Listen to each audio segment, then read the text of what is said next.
guys, I'm Brent Rose, writer and fleshy projectile. Today we're talking about hoverboards. No, not these fake-ass bullshit, no hovering, fire-bursting, wheel-having wheelie boards. We're talking about honest-to-goodness hovering hoverboards. So we're here at XPAX in Los Gatos, California. We're going to check out the brand new Hendo Hoverboard 2. My name is Shauna. I'm one of the engineers here at XPAX. We do magnetic field architecture.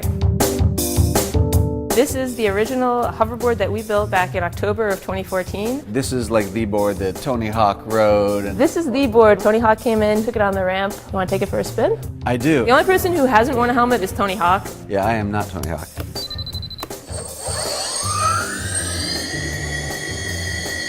Oh, this is so cool. Oh yeah.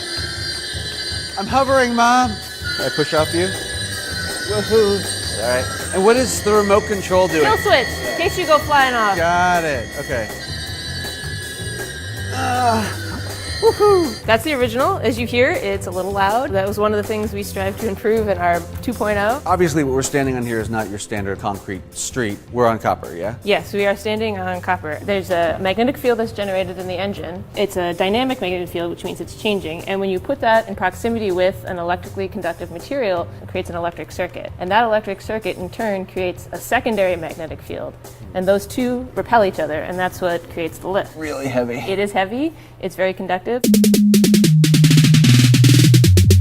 So this is the 2.0. Yes, as you can see, it's definitely a different form factor than the original board. We had some input from Tony Hawk, actually, about staying with the skateboard deck, the classic look that people are kind of familiar and comfortable with. Underneath here, we've got our battery pack, much larger and more energy dense, so we have a longer runtime. 4 engines, that's the same, but they're a slightly different configuration, so they are a little bit more powerful, we get a little more lift from them, and a little bit more efficient as well. Cool. This one, you can just push the button and it lifts off all by itself. And is it sort of more maneuverable at this point? Yeah, we've got these skateboard trucks and they're on either end. As you rock your weight back and forth on this deck, these engines are going to move and they're going to tilt a little bit. It allows you to give a little bit of input. So I can just basically shred the gnar. You can try.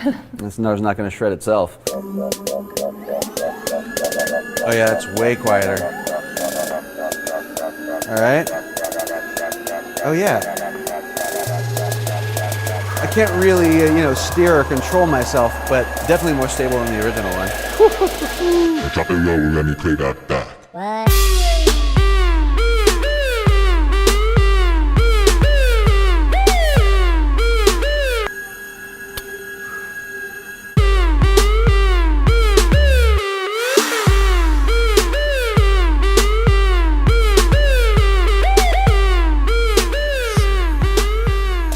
Oh yeah, this is so fun. Yeah, hands work pretty well for steering, but I feel like we can come up with something better.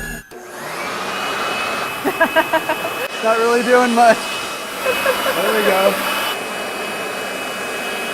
How about we add some closed loop control to this problem? This is our White Box Plus. It's sort of the generic embodiment of our technology. 4 engines in the bottom. There's a microcontroller inside, so we're actually redirecting the magnetic fields. The engine's actually pivoting in their places? Yeah, the engines are actually actuating so that the magnetic field orientation to the surface here is changing. Is that something that maybe you guys are thinking about for like the Hendo 3.0? Absolutely. We can take this up to something that's hoverboard size, something that's more industrial. A Hyperloop pod, perhaps? Perhaps. We'll see. Interesting. Oh, it's so cute. Feels springy. I'm not pushing too hard. Want to drive? Yeah. Small touches. Small touches. Yeah, this actually feels a lot like just flying like a Phantom type drone. Sorry. Yeah, good boy. So this is just a single engine, same as the ones in the white box, and this is just to allow you to get a sense of what that one engine is actually doing. So. Oh yeah, wow. It probably looks like I'm muscling it right now with my hand, but it's actually just the rotation of my wrist. It's very Ouija boardish. Can you use these things to like contact dead roboticists and physicists? No, we should try that. 10 people actually bought these on Kickstarter. Yep. Right? Yep. Some very lucky kid out there is like building their own copper skate park in their backyard right now. So what did we learn here today? Well, first of all, hoverboards are awesome. Yeah, I couldn't carve like I would if I were on a snowboard, but we could already see how that sort of thing is possible just by tilting the little engine. And that small adjustment was able to provide more control and more power than that stupid leaf blower, which was an abject failure. And that brings up an interesting point. Most of the Hyperloop designs we've seen so far require forced air moving a pod through a tunnel. According to Greg Henderson, ArxPax's CEO, pound for pound, their magnetic system requires just 1/4 the amount of power as a fan-based system for propulsion. If you're looking at a system as big as a Hyperloop, that would be a huge amount of savings, and it's definitely something that should be investigated. What do you think of all this technology? Let us know in the comments below. Subscribe to Wired if you haven't already.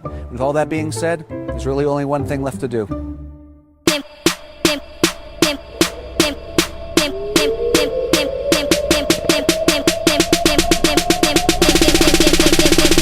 Dim, dim.